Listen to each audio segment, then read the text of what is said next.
We always go for every movie like that and then come out, how is it? We're looking at each other sad. Anmol, I felt like my jaw literally dropped. I was like, ab kya karenge ye log? And they take it. It's a little zany. Zany is the right word. Right. And it's not everyone's cup of tea. Hey everyone, welcome to The Late Take. I'm Anupama Chopra. My name's Anmol Jamwal. And we are going to be discussing the films we saw last week, and God, there were a lot. A lot of them. What do we begin with? So let's start with The Gray Man. The promotions were in full swing in Mumbai. So why don't you start, ma'am? You know, I thought that The Gray Man had some spectacular action. The connective tissue between the action was just one cliche after another cliche. And yet, I can't tell you that I found it as vacuous as, let's say, Red Notice, which is admittedly not a high bar. But I kept going with it. I found, you know, Chris Evans very funny. I thought he looked like he was having a really good time.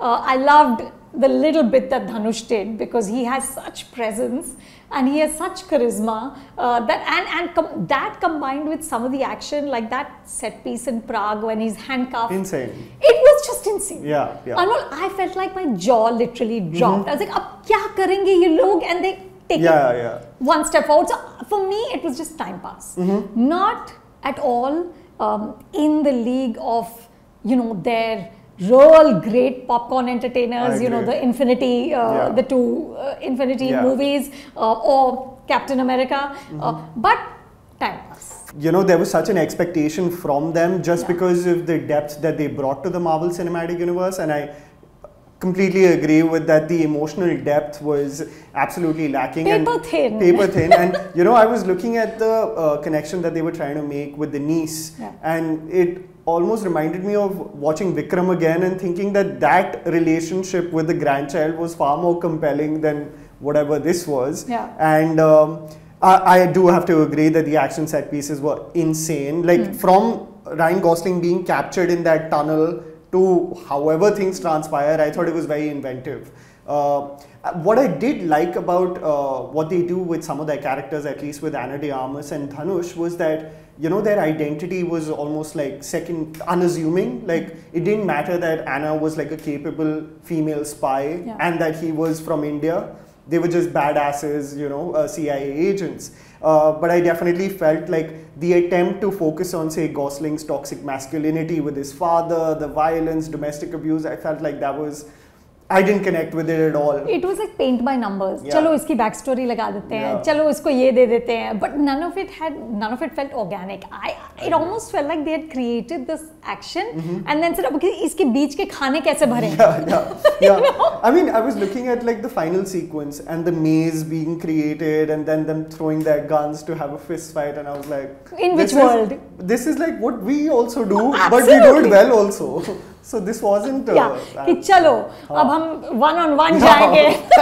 I found it quite like unintentionally funny when when the niece was like, kick his ass. And I was like, come on, there could be a better punchline than that. Exactly. So it's the writing which is the problem. It's the writing for sure. And I feel like, you know, with Extraction, I felt like they were doing one thing of doing crazy action set pieces. I think they went like 10 times more with this one. But yes, again, I would still say, ma'am, like we saw it. Did you see it in the preview? No. Okay, so I saw it on the big screen. Which must have made a difference. Which was insane. So I couldn't even imagine how it translated on a laptop or a phone. So that's another thing. See, that's another thing. That you know, like, is it a contradiction in itself that you spend $200 million making this massive movie that ultimately people will watch on small screens? You know, how does it work? And ma'am, I wanted to ask you also, like, what do you think about Dhanush's turncoat, like, of being this sort of suddenly moral spoiler alert, everyone. Spoilers, of course. That, you know, now, so you took up the case without having any, like, sort of like backstory of like who you're taking the case from. And now, or probably it's leading up to a possible spin-off. Is what I'm thinking. Hopefully. Also, Anmol, itne questions nahi पूछने चाहिए. मजे करो. Chris Evans says, my sexy Tamil friend, and I was like, yes, I'm sold. You know, that's it. You can't be so questioning about the logic of it, because there is no logic. Yeah, I agree. As there wasn't in our other big release, Shamshera. Where was the logic in that film? No, ma'am, as we were talking before we started also, I think it was Agnipath again just done badly. And I say badly in the sense of the lack of cohesion that existed with the link between the father and son. I feel like what really resonated with people, at least with say a classic like Agnipath, was Vijay's brewing anger is so palpable throughout the screenplay, you know, because he's seen what happened to his father. And I feel like Karan's writing with Ritik's character, at least that's what I remember from the 2012 film, was that it was always there, that kind of brewing anger, resentment. Whereas this link of Bali and Shamshera was, I think, almost absent, to the point of me not even feeling what Bali should be enraged by. And because I think there was a flaw in the screenplay in itself of you, for me, the most compelling part of the first 30 minutes of the movie, getting away with it and now only focusing on Bali, I feel like it completely ruined that connection that could have had probably a non-linear screenplay which does a back and forth between Shamshera and Bali rather than just focusing on him. Yeah. So I feel like it definitely under-delivered in that case. Yeah. You know, for me, actually, I was not a big Agnipath fan. So I went back and saw it as sort of prep for this film. And I liked it much more. You know, what you're talking about, that the Ritik anger piece, you know, and the kind of, it was sort of, obviously very heightened drama, obviously very pulpy in that sense, but it emotionally resonated. You know, the scenes, even the scene between him and Priyanka Chopra's character, where she's weeping and she's saying, go, even though she knows he's going to die, it all actually hit you.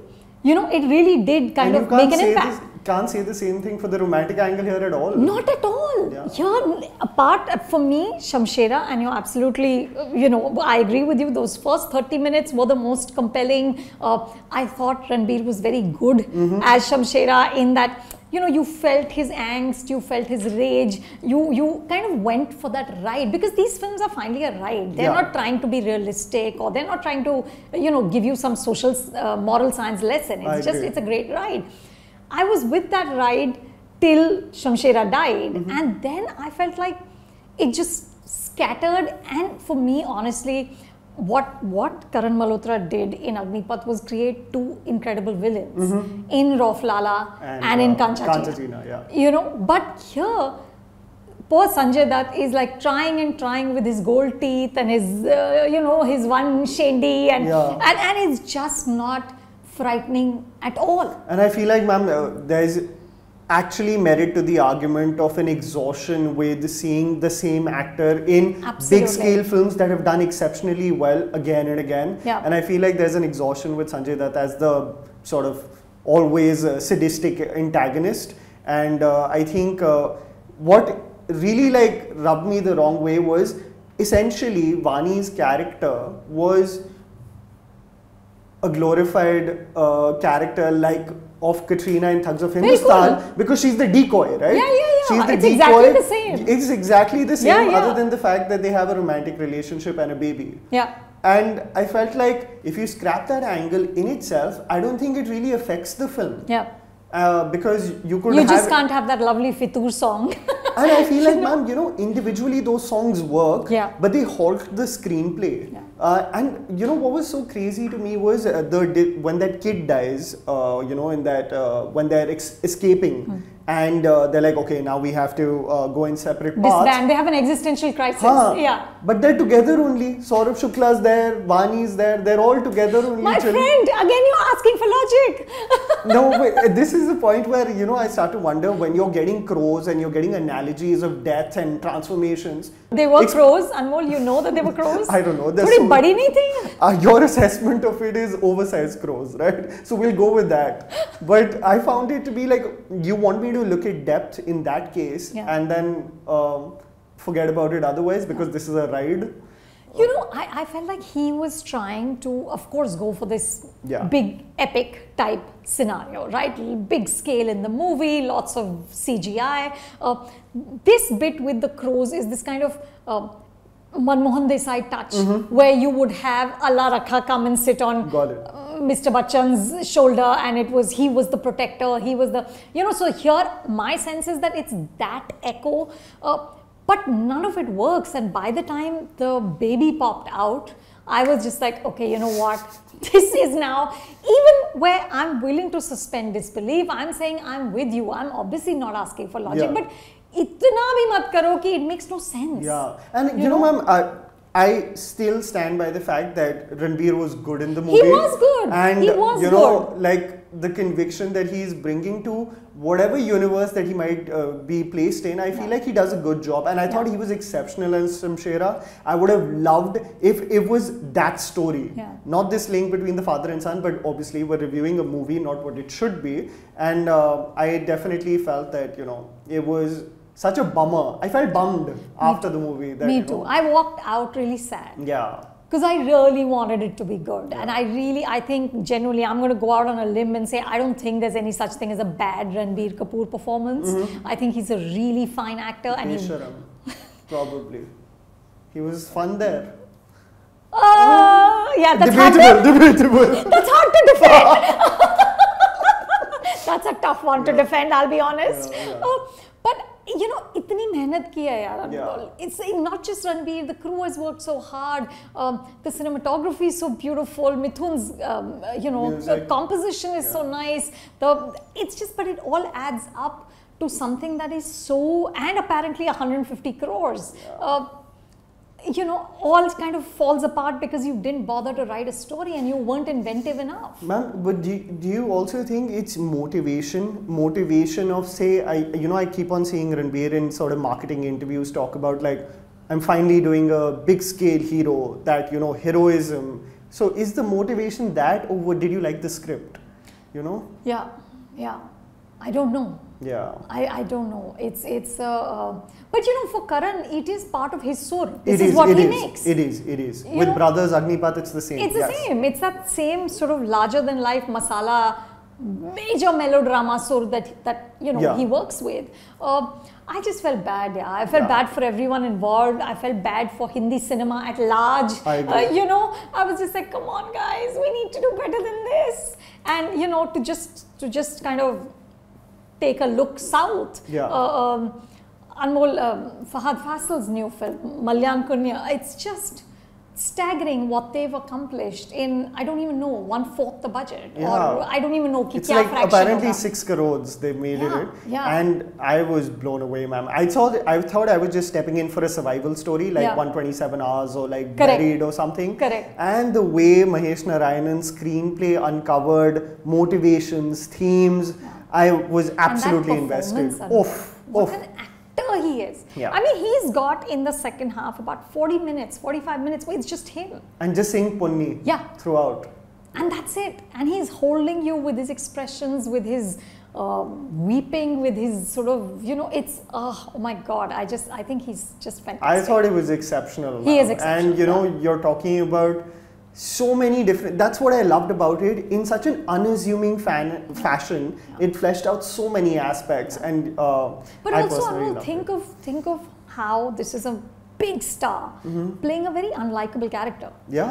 You know, and for me, it was almost hard to get into the film for like the first, you know, 15-20 minutes because he's so not likable. Just pushing away curry and like, you know, kicking people. He's just an awful person. And you don't want to spend time with him, you know, but it's his performance and he's okay with that. He's a hero who's okay to be that guy. And I loved it. I hope more people go and see it. You saw something else as well. You saw Nivin's film. Yes, I saw Nivin's film Mahaveeryar, which is extremely eccentric. I have to say that there are themes and analogies and a lot of commentary where you can't really categorize this film into a particular genre. A lot of people call it a time travel courtroom satire, and that's a lot. So that's a lot to pack in. So if you are invested in the themes, I think there's a lot to talk about in terms of film discourse and discussion. But I feel like for the general audience, because a lot of people are not going for the movie, it's a lot to pack in. Yeah. So many people will probably get disconnected with it immediately because it's nothing's spoon fed to you. So it's really tough to, I feel like, invest the masses where you have to decipher each and everything. So it's a tough sell. It's a little zany. Zany is the right word. Right. And it's not everyone's cup of tea, but I think it'll have a life of its own with the OTT space. And he's such a fine actor. He's brilliant, ma'am. And you know, the Malayalam film audience talks about it, that, you know, he in the last 4 or 5 years has really gone the experimental route. Yeah. So there are few takers for it, but his talent's unquestionable. Absolutely. And you saw RKAY, right? I did, and I have to tell you that I had no idea what I was going in for. I knew very little about the film except that Rajat Kapoor has directed it. But you know, it's a very, very charming, inventive movie about a director making a film in which he's also acting, and about this character who literally just runs out of the negative. And I thought it was a really, really inventive idea, and it's done. It is a little bit stretched because even at 1 hour 35 minutes, it's, you know, the conceit can only hold that long. But I think they've done a really, really sweet job of it. It's a very aesthetically done. The production design is lovely. And there's Malika Sherawat, after all these years, very well cast as this Bollywood diva. Nice. You know, That's so good. it's a lot of fun. Whenever it comes on streaming, please check it out. I would recommend it. I will. Before we get into comments, folks, we've got a front row event with the cast and crew of Darlings, including Alia Bhatt, Shefali Shah, and Vijay Verma. So please join us. You can register on any of our platforms. We'll start with the comments. I think this is for me first with Shamshera. This is by Vignesh Kagra. He said, I totally agree. The movie should have been based solely on Shamshera and his journey to avenge his tribe with his leadership and personal beliefs. Bali has stopped this movie from surpassing Agnipath, not because Ranbir is a bad actor, but because it doesn't feel like an emotion. You know, I agree, but you know, I feel like what I resonate with this at least is what was the most compelling for me was Shamshera's character, and if that was fleshed out better, because I felt like by the end of it, he just became a naive guy who just, if whatever the British say, he just does, and then he's like, shit, I'm in this predicament now. So I felt bad about that, but yeah, I think that's what he's talking to. Okay, this one's for me. MP, with a story like Catch Me If You Can meets Tinker Tailor Soldier Spy, Netflix's latest has all the ingredients for a summer hit. Secret spy organizations, car chases, gorgeous global backdrops, A-list actors and big name direction. However, the final product ends up in somewhat of a grey area, pun intended, without enough substance to make it stand out from the past spy thrillers. Agreed, absolutely. I don't think it stands out. It doesn't stand out. It's just literally while you're watching it, it's fine, but it's gone. Like, you're not going to remember anything. If you put into context their previous films, then it becomes a topic of discussion. But this is William. He's written, the introduction of his character was superbly done, but the departure not so much. I think he's talking about Dhanush. It felt like they had to take him out of the final fight somehow, but couldn't find any other way. Though I'm hoping he comes back if this has a sequel, I still wouldn't say he was wasted exactly, because we all knew he was mostly in the film for targeting the Indian audience. I mean, I agree that the situation of his departure was awkward. It almost seemed as if they were like, how do we not kill him and let him just leave? So that I agree with. And I feel like Dhanush, there's so much to be explored with him as an actor rather than an action star. And I feel like they've just touched the surface with him, the Russo brothers at least. So hopefully more of him in this universe. Yes. I have one from Iyer 532. On the overall, the film becomes what it could have been with its tones of casteism. It feels like Agnipath in medieval backdrop minus the emotional gravitas. As speaking for characters, I had a huge disappointment with Shamshera, as he was introduced in such magnanimity, but there's no high point for audience to witness this greatness of how big of a menace he was. Menace, I'm not sure Shamshera was a menace, but I think what you're saying is how major he was. Balli was endearing, but his character was rushed and the screenplay was dragged with songs, ruining the plot development more. a film where only Shamshera fights for the downtrodden would have been much better. So yeah, I guess we're all agreeing on that, that Shamshera was the most interesting thing in this film, and I doubt there'll be a sequel, but maybe that character gets a spin-off somewhere. No way, ma'am. It's not just not going to happen. Yeah, I don't think so. I don't think so. But we can end with happier things, perhaps, like Liger.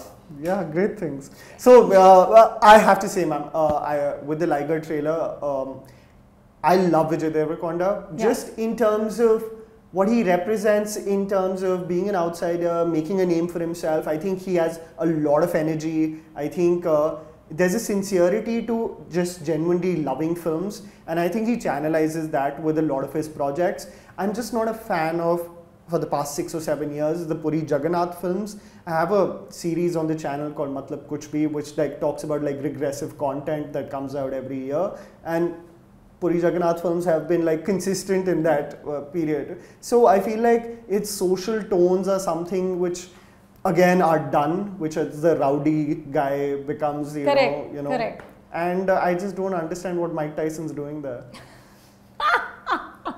What is he doing there? Again. You know, there's a Logic. theory. There's a theory. What is the theory? He's the father. Of Liger? Yeah, and he had a relationship with Ramya Krishnan, and they had a crossbreed, which was Vijay.